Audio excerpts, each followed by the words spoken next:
हर हर महादेव, जय भोलेनाथ। नमस्कार, मैं साधना पांडे मार्गदर्शन पे आपका स्वागत करती हूँ। दोस्तों, आज का विषय जो है वो बहुत ज़्यादा अलग है, जैसा कि आप लोग ऊपर पढ़ ही चुके होंगे कि क्या है। देखिए, आज का विषय जो है कि एक पत्नी को अपने पति से और अधिक क्या चाहिए।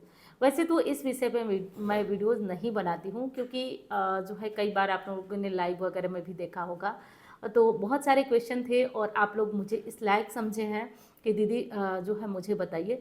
तो मैं उसके लिए तो पहले दिल से धन्यवाद। और एक चीज़ और मानती हूँ कि जब व्यक्ति परेशान होता है अपने जीवन में ना, तो वो निचोड़ चाहता है, वो ये चीज़ें चाहता है कि किस तरह हम अपनी समस्याओं से निकल पाएँ।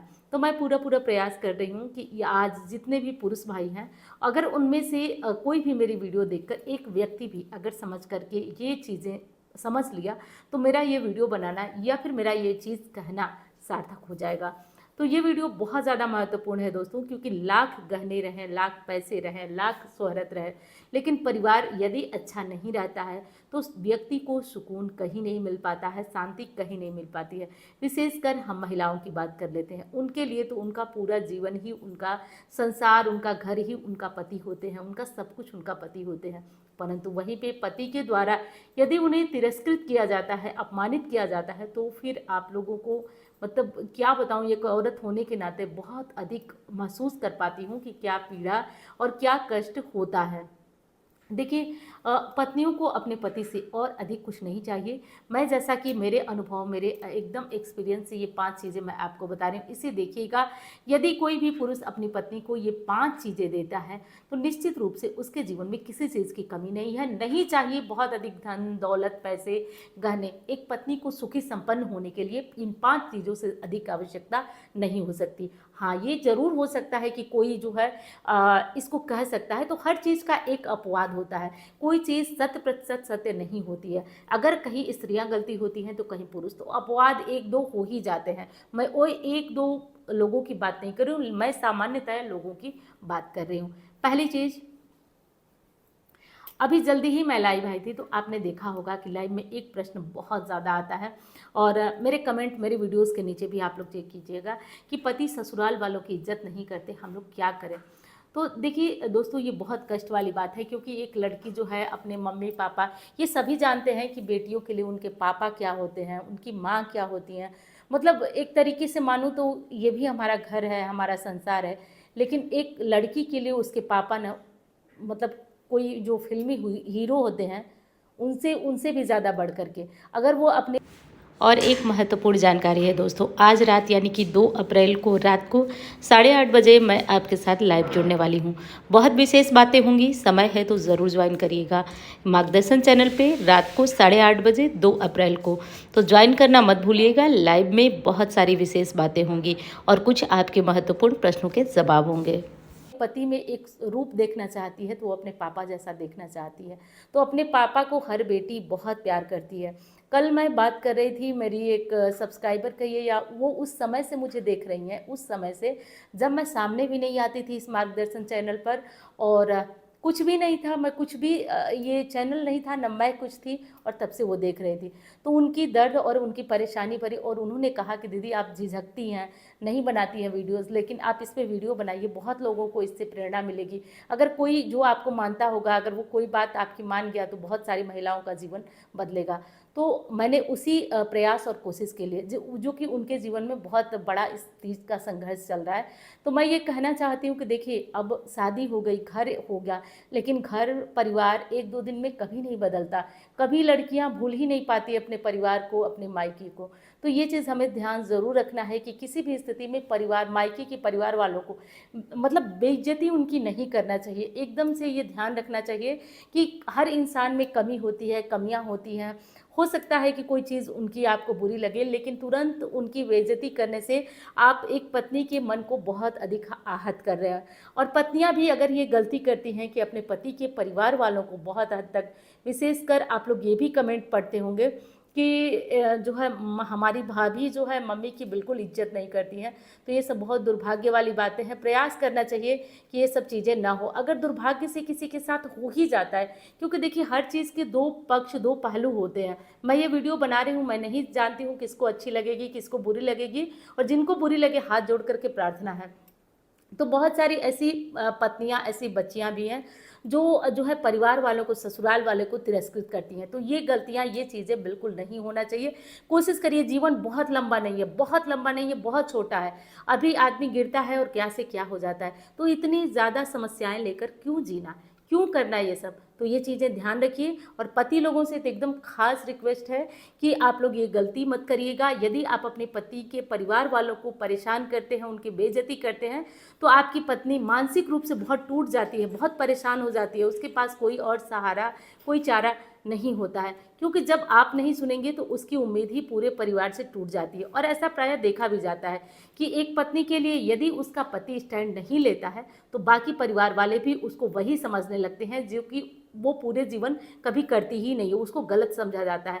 प्रयास करिए कि ऐसी गलती आपसे बिल्कुल ना हो। मेरी बात समझिएगा तो मुझे बहुत ज़्यादा खुशी हो। दूसरी चीज़, आप कमाते हैं, बहुत अच्छी बात है, लेकिन पत्नी है तो उसको भी थोड़े पैसे दीजिए। अधिकार के साथ साथ उसको कुछ पैसों की भी आवश्यकता। मान लीजिए आप कमाते हैं, परिवार वाले, घर वाले, बाल बच्चे जो भी हैं वो आपसे ही अपनी ज़रूरत पूरी करने के लिए पैसे लेंगे।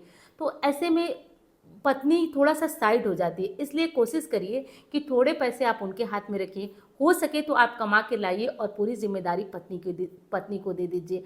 अगर वो समझदार हैं तो वो खुद आपसे अधिक व्यवस्थाएं टाइट रखेंगी और जोड़कर परिवार को चला लेंगी। अब उन्हें भी ऐसा लगेगा कि मैं केवल घर संभालने वाली नौकरानी नहीं हूँ, मैं भी मालिक हूँ। आप कमाएंगी, वो जो है अच्छी तरह से अपना हिसाब किताब रखेंगी। तो इस तरह से दोनों का काम चलता रहता है। बाकी पति के मन में कुछ दिनों में हीन भावना आ जाती है कि मैं तो कुछ नहीं हूँ, बच्चों को जो आवश्यकता पड़ती है वो पति से मांगते हैं क्योंकि वो कमाते हैं। बहुत सारी जो हमारी बहनें हैं बात करती हैं तो एक शब्द में कहती हैं, दीदी हम तो हाउस वाइफ हैं, हम कुछ नहीं करते हैं। तो देखिए, हाउस वाइफ होना कोई ऐसी बात नहीं है कि कोई गुनाह है। काम करना अच्छी बात है, लेकिन हाउस वाइफ होना भी बहुत अच्छी बात है, क्योंकि ये बहुत अच्छी बात है कि आप अपने घर में ही अपना काम देख रही हैं और अपनी सारी जिम्मेदारियां कर रही हैं। ऐसा भी एक सौभाग्य होता है। तो इसको कम आंकने की गलती ना करिए। और पुरुष लोग थोड़े पैसे उनके हाथ में भी दीजिए, ताकि उन्हें भी महसूस हो कि नहीं, मैं भी कुछ कर रही हूँ, परिवार के लोग मुझे भी पैसे मांग रहे हैं, मुझसे भी कुछ चीज़ें कही जा रही हैं। तो ये चीज़ें जो है ध्यान रखें आप लोग, अगर हो सके तो।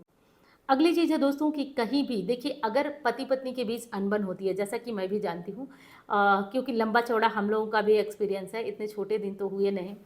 तो अगर कोई अनबन होती है और हो जाती है दोस्तों, चाहे कोई कितना भी कहे, थोड़ी बहुत छोटी मोटी बातों पे सबके बीच, पति पत्नी के बीच अनबन होती है। तो अब उस अनबन को बढ़ावा तब मिल जाता है जब हम ये बातें दूसरों के सामने गिड़गिड़ाने, रोने या फिर दूसरों से हेल्प लेने लगते हैं। दिक्कत हो जाती है। अगर पति पत्नी के बीच कोई समस्या है तो कभी भी तीसरे को अपने बीच न आने दीजिए। आप आराम से समय लीजिए, ठंडा पानी पीजिए, 1 दिन 2 दिन में देखिए दोनों का रवैया सामान्य हो जाएगा। लेकिन पत्नियां जब झगड़ा करके और अपने मम्मी से, पापा से बोलती हैं, फ़ोन करती हैं, वो लोग पति को समझाने के लिए फ़ोन करते हैं, या पति जो है बात को बढ़ाने के लिए अपने किसी तीसरे से बात करते हैं, तो समस्याएं यहीं जन्म लेती हैं। थोड़ा सा सब्र रखिए और इस चीज़ को खुद से सॉल्व करने की कोशिश करिए। ये बातें कभी नहीं बढ़ेंगी, ये ध्यान दीजिएगा। और जो लोग मेरी उम्र की होंगी वो लोग मानती भी होंगी। कमेंट में बताइएगा कि मैं ये बातें कैसी कह रही हूँ। अगली और महत्वपूर्ण चीज़ है दोस्तों, जो कि अंतिम है। आप अपनी पत्नी को कितने पैसे देते हैं, कितने रुपए देते हैं, कैसे सुख सुविधा में रखे हैं। बहुत सारी ऐसी लड़कियां हैं जो परिवार से, मतलब मायके के परिवार से काफ़ी कमज़ोर होती हैं। ससुराल में उन्हें बहुत सारी सुख सुविधाएं मिलती हैं। ये सारी चीज़ें बहुत अच्छी हैं, बहुत अच्छी हैं, लेकिन उससे भी ज़्यादा महत्वपूर्ण है दोस्तों आपका व्यवहार, विशेषकर पति का व्यवहार। पति का व्यवहार और उनकी बातें जब अच्छी होती है ना, तो औरतों को बहुत ज़्यादा ज़रूरी नहीं होता है, लड़कियों को बहुत आवश्यकता नहीं होती है कि वो बहुत सुखी से रहें, बहुत धनी परिवार में रहें, ऐसी आवश्यकता नहीं। हाँ, अगर आप उन्हें प्यार से बोलें तो वो एक सूखी रोटी खाकर, और ये बात सच है, केवल ऐसा जो फिल्में हैं उसमें नहीं दिखाया जाए, ये बात सत्य है कि वो आराम से अपना जीवन गुजार सकती हैं, प्रेम से, आराम से। जो है उन्हें समझाइए, उन्हें बातें करिए, विशेषकर उन्हें प्रेम से बुलाइए। ऐसा ना हो कि आप उन्हें किसी चीज़ में स्थान न दे रहे हैं। आप अपने लिए कपड़े खरीद रहे हैं, मान लीजिए उनको नहीं अनुभव है, तो भी आप पूछ लीजिए ये कैसी है, अच्छा लग रहा है, नहीं लग रहा है। कोई बड़ी चीज़ ले रहे हैं तो भी उनसे पूछिए, छोटी से छोटी चीज़ ले रहे हैं तो भी उनसे राय लीजिए। ये छोटी छोटी टिप्स हैं, लेकिन इससे रिश्ते बहुत मजबूत होते हैं। और विशेषकर पत्नियों को मेरे कहने का ये मतलब कि यदि अधिकार आप देंगे तो उनको और ज़्यादा ज़रूरत नहीं है कि वो बहुत सारे पैसों के साथ खेलें। मैंने तो अपने जीवन में कई ऐसी पत्नियां देखी हैं जो खुद भी कमाती हैं और वो सारे पैसे परिवार में खर्च करके वो केवल इस बात से खुशी होती हैं कि मैं ही मालिक हूँ, मेरे पति का तो कोई लेना देना नहीं है, मेरे पति कुछ नहीं जानते, सारा खर्च मैं जानती हूँ, सारा मैनेज करना मैं जानती हूँ। और मैं भी ये चीज़ें जानती हूँ कि जब आवश्यकता आती है तो पति लोग जो है कहीं से ज़रूरत हुई तो कर्ज तक ले आकर के पत्नी को देते हैं, लेकिन पत्नी भी अपने आप में खुश, पति भी अपने आप में खुश, वो अपनी कमा करके खुश और पत्नियां घर गृहस्थी चला करके खुश। तो सब मिला जुला कर जैसे घर गृहस्थी चले वैसे चलाना चाहिए और एकदम आराम से रहना चाहिए। और देखिए मैं एक चीज़ अंत में आपको कहना चाहूँगी, जीवन इतना बड़ा नहीं है, इतना बड़ा क्या, बिल्कुल बड़ा नहीं है। अभी चलते चलते किसी के साथ क्या हो जाता है कोई नहीं जानता है। तो ध्यान ये इस बात का रखना है ना, बहुत ज़्यादा इधर किचकिच करके उधर किचकिच करके इनसे उनसे झगड़े करके मोल लेके बहुत लंबा जीवन नहीं है। और इतनी लंबी दुश्मनी लेकर के बड़ा टाइम लगेगा आपका, बहुत दिमाग खराब होगा, बहुत ज़्यादा दिक्कतें आएंगी। इसलिए किसी से बहुत लंबी दुश्मनी क्यों पालना, दुश्मनी ना पालिए, कोशिश करिए कि आप अपने आगे बढ़ते जाइए। अगर कोई बहुत अच्छा नहीं लगता तो थोड़ा सा उससे साइड हो जाइए, इतना करिए, बस जीवन आगे चलेगा। और मेरी बातें उम्मीद करती हूँ कि आप लोगों के काम ज़रूर आएंगी। और मैं मिलती हूँ आपसे दोस्तों अन्य वीडियो में। धन्यवाद। हर हर महादेव।